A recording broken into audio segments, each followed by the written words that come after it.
Hello, in this video I'm gonna show you how to change video quality on SJCAM SJ8 PRO. This video is about quality, not resolution.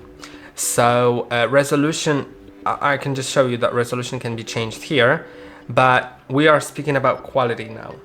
Quality is sort of like the level of compression on your SJCAM, and to do it, click on the magic wand, then scroll down until you find video quality. Now you can set it to fine, which is going to be a higher quality than standard. You can set it to standard or economy, which is going to be lower quality, but will have more videos will fit on the SD card. And I hope that this video was helpful. Don't forget to like, subscribe, and see you in the next one.